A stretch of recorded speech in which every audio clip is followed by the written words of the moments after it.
Sí, señores, aquí viene lo chulo y lo bonito.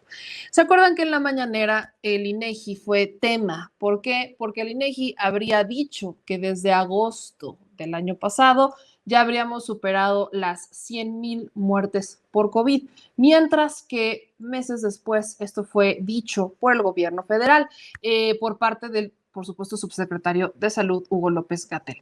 Entonces, hay una discrepancia entre las cifras que reporta la Secretaría de Salud y las que está reportando el INEGI. Esto tiene una explicación. A mí se me hace explicación hasta cierto punto lógica. Quizás el margen es mucho más amplio de lo que habíamos pensado, pero no digan que no se nos advirtió. Yo recuerdo que desde las primeras conferencias el doctor Gatell habría mencionado esto. Hay que tomar en consideración varios factores. Hay personas que nunca avisaron, no fueron a un hospital. Hay personas a las que les falsificaron las cifras, el acta de defunción por COVID, particularmente en la Ciudad de México, para que pudieran acceder a los servicios de cremación y de inhumación, de hecho, de forma gratuita, algo que se denunció y que se investigó en la Ciudad de México. Entonces, el INEGI, acuérdense que hace censos, el INEGI va y pregunta a los domicilios. Hay personas que, por supuesto, no reportaron que tenían un familiar que falleció por COVID. Hay personas que pudieron haber tenido un acta de defunción de un familiar por COVID y que no habría sido por COVID. Pero el factor más importante en el tema de las cifras y de la discrepancia, lo peor es que no recae en el sistema de salud federal, recae en quien registra los datos. Y eso es algo que a veces se nos olvida. Vemos al gobierno federal y que es el que reporta las cifras, pero no tomamos en cuenta que el gobierno federal es el destinatario final de estas cifras. Previo están los gobiernos locales. Así que si tenemos que preguntar a quién vamos a señalar por la discrepancia tan grande en las cifras por COVID, tenemos que empezar por las autoridades locales, por no haber reportado en tiempo y forma las cifras. Pero vamos a escuchar lo que respondió el doctor Hugo López-Gatell en la conferencia de prensa vespertina, relacionado particularmente con pues, cómo entendemos esta diferencia que existe en las cifras entre el INEGI y la Secretaría de Salud. Esta información que presenta el Gobierno de México todos los días o todas las actualizaciones en esta conferencia de prensa forma parte de la información pública que en todo momento nos ha gustado hacerla del conocimiento de todo el mundo. Esto es muy importante para que no se confunda que existen dos tipos de datos o dos elementos que una autoridad comunica y la otra la comunica distinto. Estamos hablando de dos situaciones, las estadísticas de la vigilancia epidemiológica, que tienen como propósito la información en tiempo real de lo que va ocurriendo con la epidemia. Desde luego, como lo hemos advertido desde el inicio de esta epidemia, son estadísticas incompletas, en la medida en que no incorporan otras fuentes de información que llevan un plazo más largo de recabar. Y estas otras fuentes, como son los certificados de defunción y las actas de defunción, sí forman parte del repertorio de este grupo de trabajo coordinado por la Secretaría de Salud que ha estado analizando la estadística de exceso de mortalidad.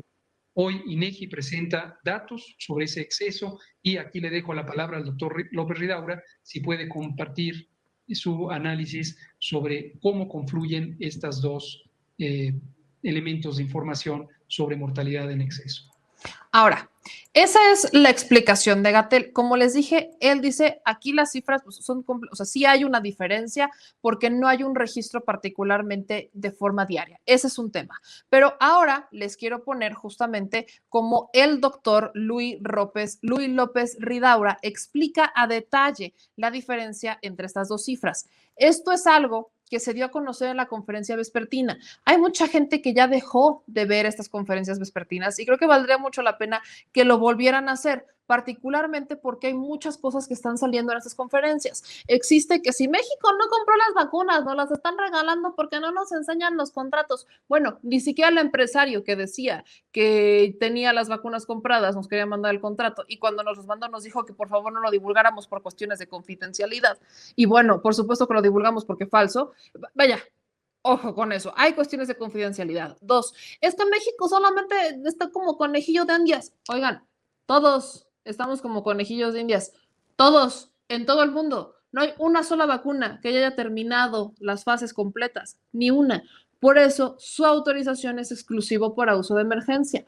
Todas están en fase 3.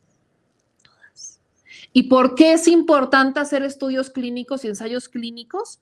Para ver cómo va a funcionar la vacuna en los mexicanos, particularmente. Creo que es importante decirlo, ¿no? No es la misma sangre, no es la misma genética la que tenemos en México a la que se tiene en Europa, la que se tiene en Asia, la que se tiene en África, en Estados Unidos. No es lo mismo, no son las mismas condiciones de clima, no son las mismas condiciones de genéticas, vaya.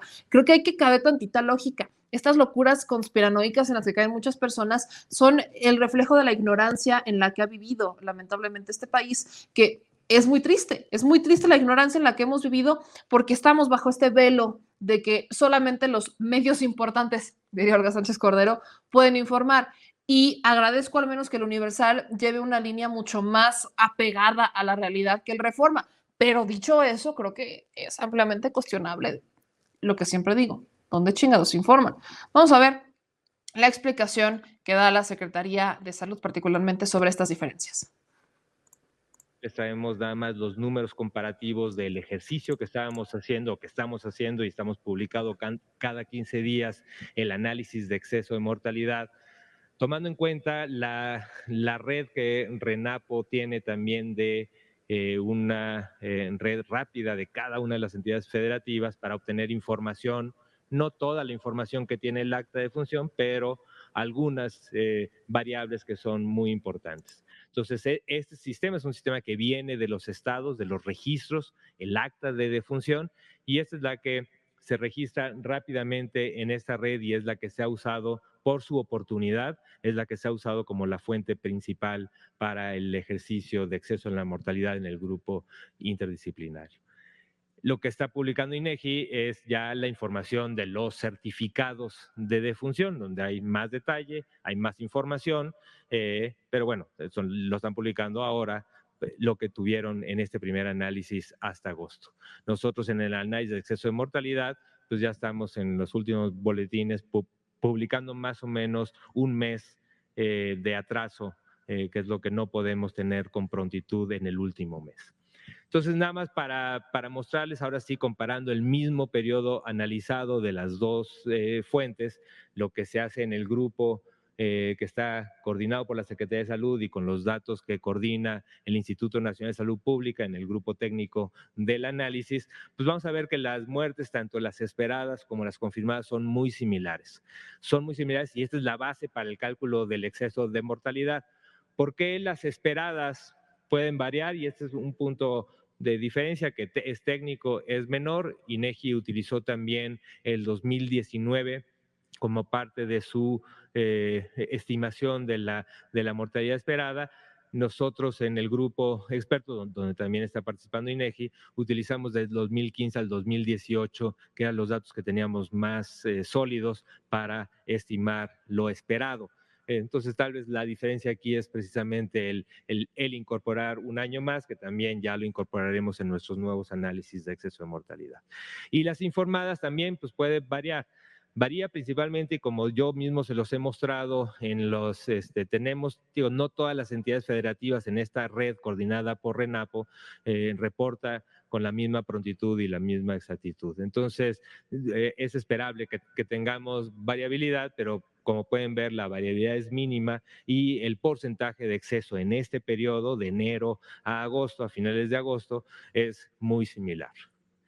Cuando también en esta misma publicación que hace INEGI, y esto también lo describimos nosotros cuando hablamos del exceso de mortalidad, una cosa es hablar sobre el exceso de todas las muertes, pero también decir, bueno, este exceso si es directamente asociado por COVID, ese es otro tipo de análisis. El exceso de mortalidad está compuesto por estas muertes directamente asociadas por COVID, con muchas otras causas que no están asociadas directamente a COVID, pero que por diferentes razones también pueden estar aumentadas de acuerdo a lo esperado de los últimos años. Y esto es lo que y nosotros también dentro del grupo presentamos un primer ejercicio con los diagnósticos que podíamos ver y fue que estimamos para este periodo 180,658.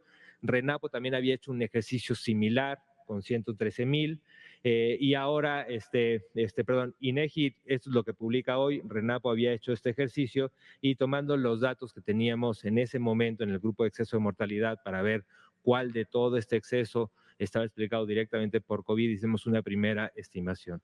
Pero mucho ha sido la discusión de por qué lo que tenemos en el CISBER es menor, y esto lo hemos explicado muchas veces. El CISBER es un sistema de vigilancia de lo que está tomando, son los datos confirmados. Hay un grupo de funciones que son no confirmadas, y esos son los datos confirmados, pero por otro lado son parte del sistema de vigilancia de las personas que llegaron a atenderse, que están hospitalizadas, que están en el sistema, y siempre hemos reconocido que hay un grupo de personas que lamentablemente fallecieron, que no están dentro de nuestro sistema de vigilancia, y por eso todos los análisis, tanto de exceso de mortalidad por todas las causas, como los ejercicios que se han hecho para tratar de entender la causa directa de estas muertes, son muy importantes para estimar exactamente el impacto final que tiene o el impacto que tiene la pandemia.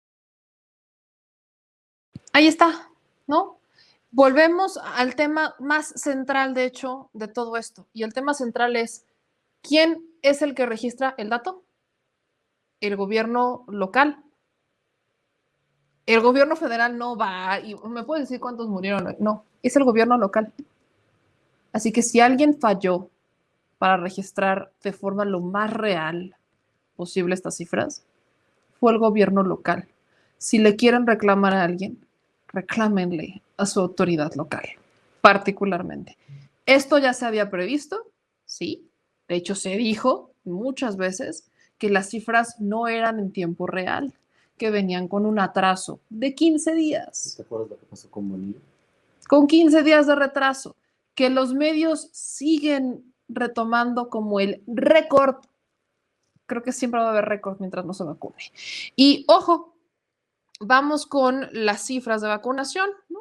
Hasta el momento, el día de hoy, el sector salud registró que se han vacunado 624,730 personas que ya recibieron su primera dosis, mientras que 31,314 personas están ya con la segunda dosis de la vacuna COVID-19. Ojo con eso, 624,730 personas. Para los que dicen, es que nada más llegaron 3 cajas de vacunas. Bueno, esas cajas de vacunas ya lograron aplicarse a 624,730 personas con una primera dosis, mientras que ya con segunda dosis hay 31,314 personas. Nada más les paso el costo. Y en cuanto a los recuperados, esta es la cifra de la que nadie habla y es bien triste que nadie hable de cuántas personas se han recuperado de COVID. Permítanme decirles que se han recuperado 1,362,525 personas. 1,362,525 personas se han recuperado. Nada más les paso el costo para que sigan de pesimistas.